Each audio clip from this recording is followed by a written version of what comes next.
Astghik, thank you so much for joining us today. How are you doing? So far, so good. Thank you. It's my pleasure to be here. How are you? Fantastic. Yeah, very well, thank you. Excited to talk about this topic. We're talking about the idea of are we alone in the universe? Another way to think about this, I suppose, would be do aliens exist? Have you thought much about this question before?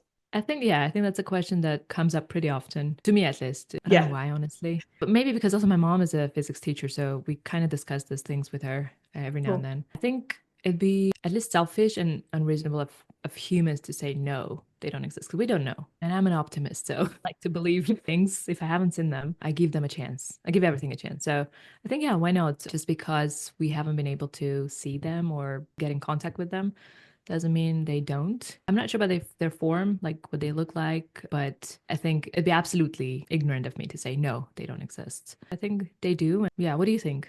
Yeah, I really like that perspective of keeping an open mind because I'm always wary, whether it's in science or philosophy or any other field, of people who just say for absolute certain that something is the case.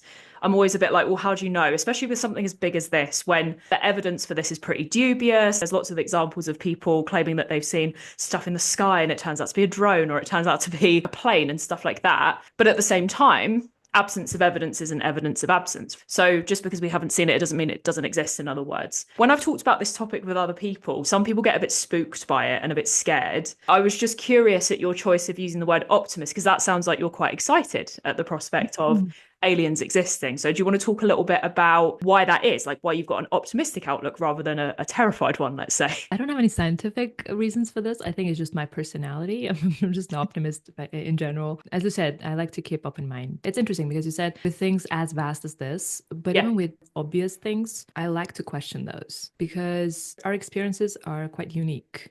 And what might be obvious to you might not be obvious to me. And it might not be true. I remember years back, there was a question asked to a student if you could eliminate one word from dictionaries, what would that be? It was a very young student. It was like maybe 16, 17, but he said something that I thought was fascinating at the time. He said it would be the word obviously. And I was like, wow, that's pretty deep. So I don't like thinking of things as obviously. Obviously to who? I think perspective, especially when we talk about this topic, is really fascinating because I think what we've been talking about so far and what your answers just highlighted there is the nature of experience and how that can be really subjective. It's impossible, and a lot of philosophers will say this too, to fully understand what it's like from someone else's point of view. We can't, as it were, step into the shoes of another person fully. We can try and imagine what that might be like, but we can never fully get there because of the nature of subjective experience. So I'm wondering then, if we talk about perhaps UFO sightings, alien encounters,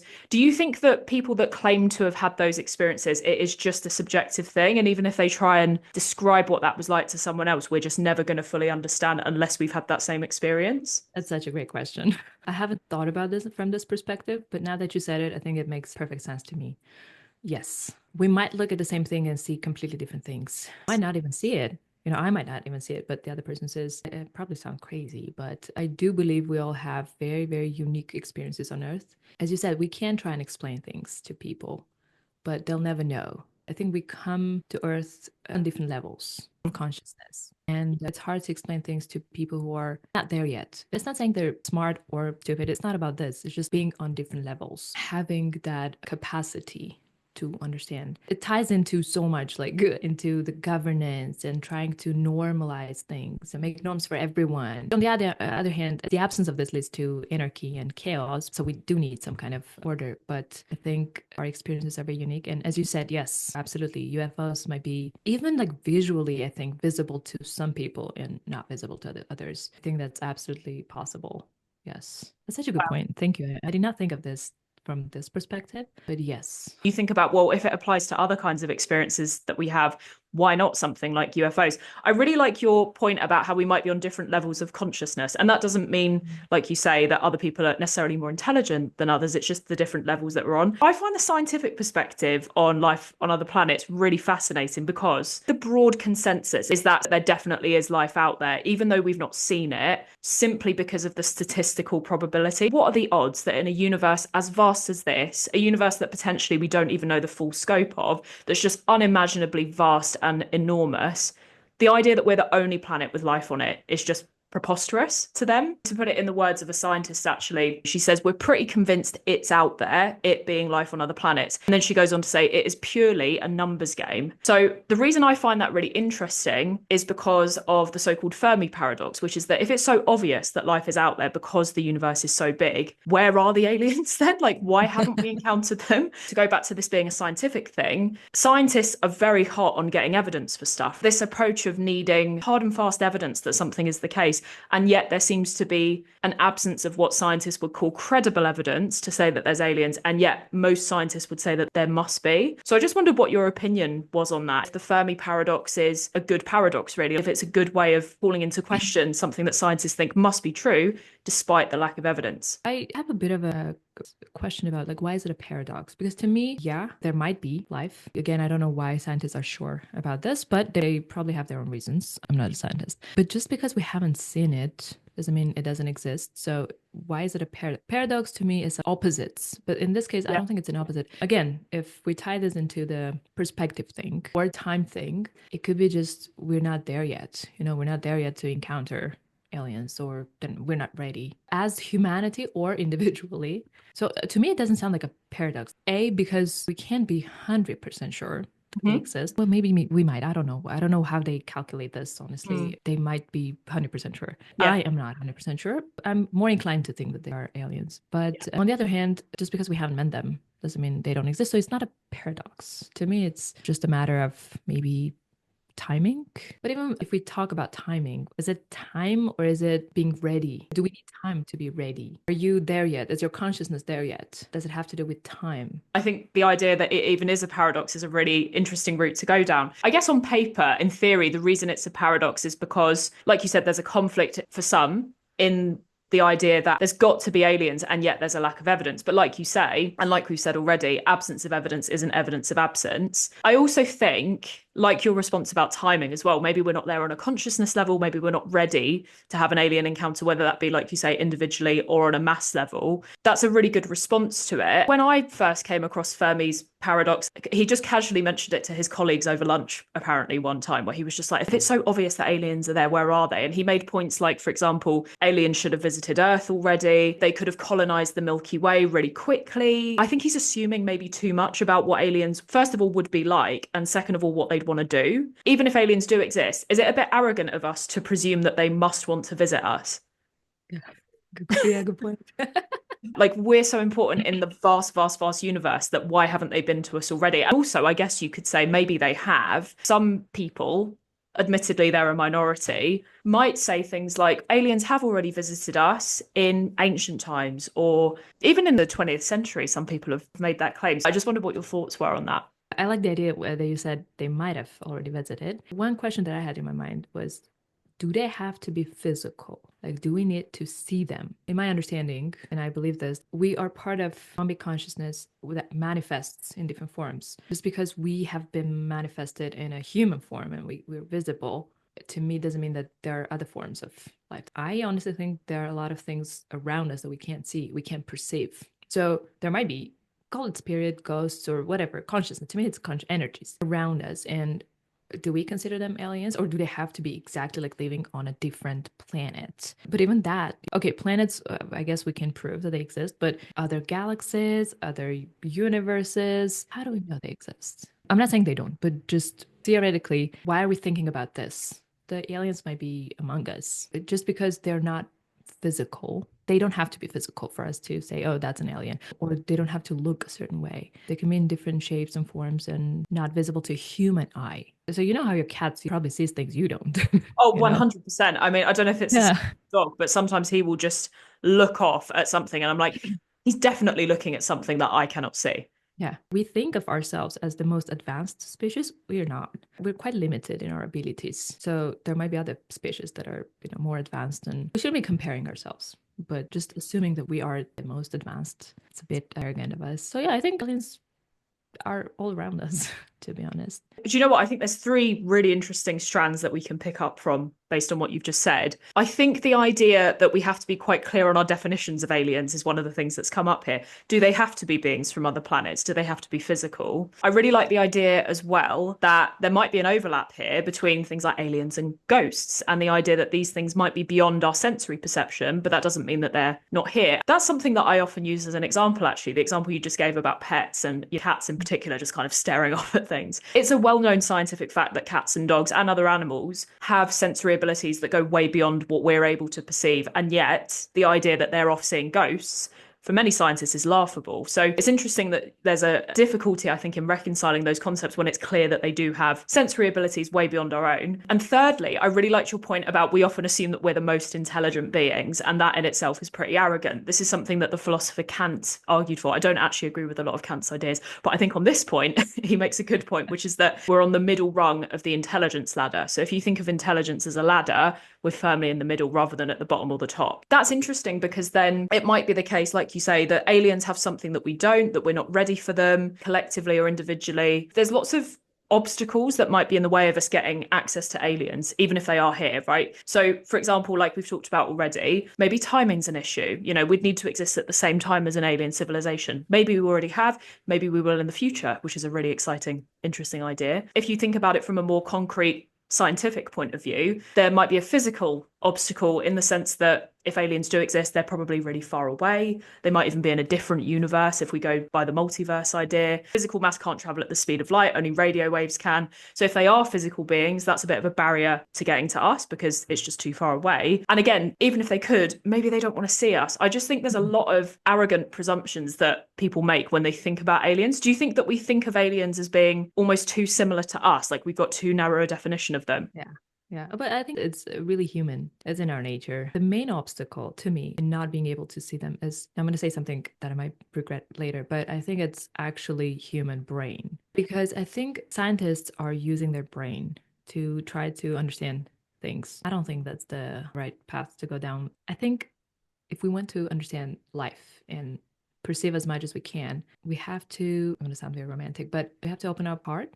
But I don't mean like the physical or in a romantic way. I mean getting in touch with our consciousness, and through that, getting in touch with a higher consciousness. Because once you're aligned with that consciousness, when you're one with the whole consciousness, it's amazing what kind of things specifically human can experience that your brain cannot comprehend. I think a main mistake we're making is trying to understand things using our brain. Human brain, if you can use it, it's a great tool in harmony with other things, such as meditation, art. Only then I think we can perceive greater things. If we just use our brain to try to understand things, one can go crazy, honestly. Even just simple thing like death. If you try to understand it with your brain, it goes beyond. Your brain can't comprehend this. I remember years back when I was trying to understand it, I almost went crazy thinking about it because you don't know. You don't have the information to comprehend this. But once you go deeper and look at it from a different perspective, I think you're able to perceive things. And honestly, I think the main discoveries, even in science, they've been made not by thinking a lot, you don't, they just sit there and think. Why everything happened like accidentally? It was an accident, obviously, but it was just right timing when I think the person was ready to perceive this. It wasn't through your brain. It was something bigger, something from the consciousness. But for that, you have to be aligned. You have to be in harmony with the whole, and then you receive science, you receive amazing things. I mean, I've experienced things like that my brain would never understand, that I could have done that just by thinking. That's a really good point. Sometimes it's getting out of your head. I think some scientists can attest to this too, because there's examples of scientists who've been trying to work to crack a code, come up with an idea for, like formulae and stuff like that. There's one really prominent example of someone who was trying to work something out and the idea came to him in a dream, which you could argue is when you're in an altered state of consciousness to an extent. I oftentimes think that the more you think about things, the more you can kind of get in your own head, and it serves, I think, as an obstacle to getting to the truth of a particular matter. So yeah, I really agree with you. The point about things that we just can't compute as well, even just the size of the universe, I can't imagine that. I don't think anyone can imagine. When you start getting into the billions in particular, we have no concept really through which to understand that. I think we can hear the number, but it doesn't mean anything because we can't compute it. Even on the death point as well. I mean, like I hear people when they're in a state of grief in particular say, how can it be that you're here 1 minute and gone the next, right? They just cannot get their head around it. And I think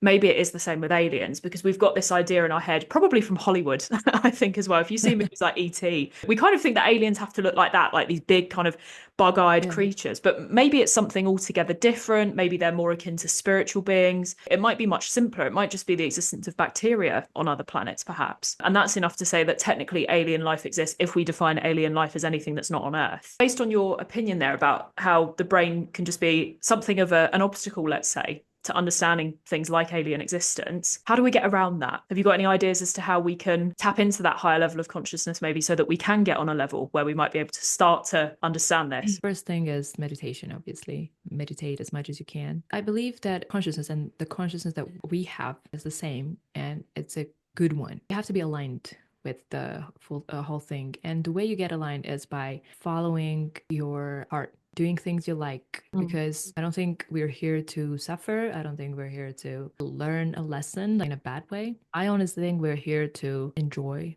life as much as we can, learn how to do that. And the way you learn is just assuming that we already have everything.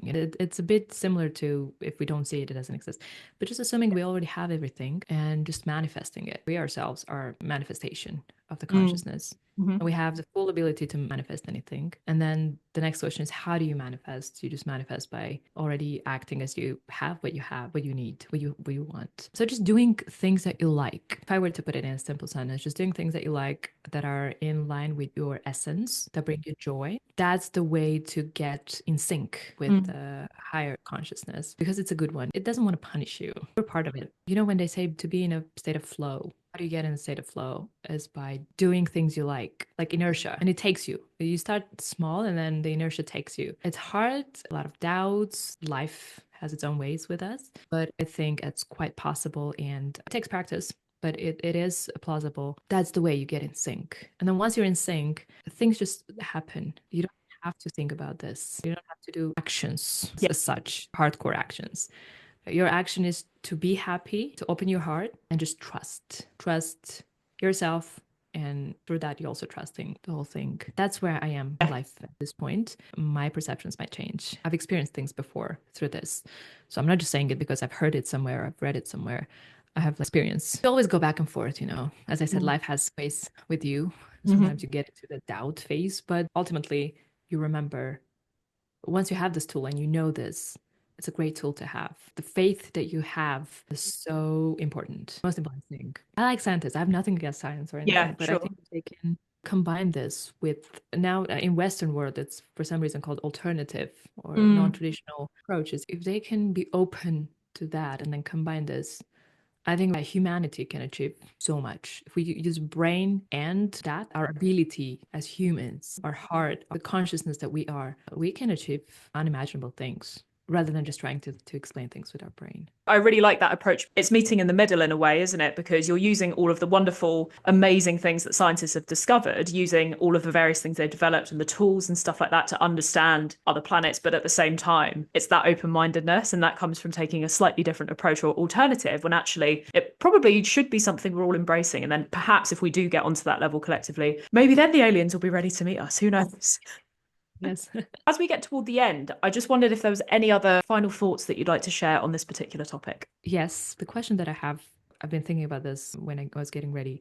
Why are we thinking about this? Like, why humanity or scientists? What will that give us? Okay, well, there are aliens, there are no aliens. They're physical, spiritual. It doesn't give us anything. It doesn't add to our experience on Earth, I think. Even if there are aliens, we are still unique. Our experiences are unique. And not just as humanity, but also on an individual level.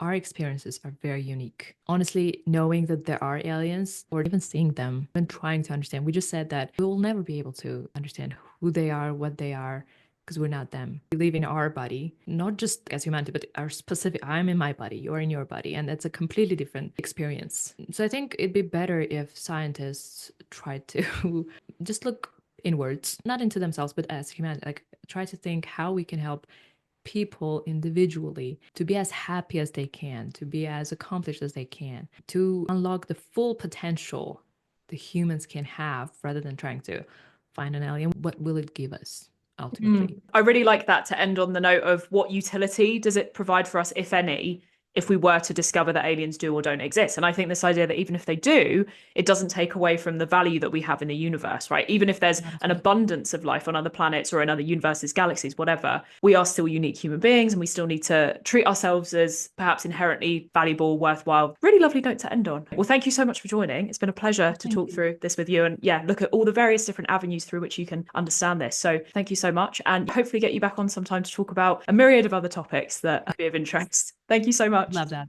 Thank you so much. Yeah, it was a pleasure. Thank you.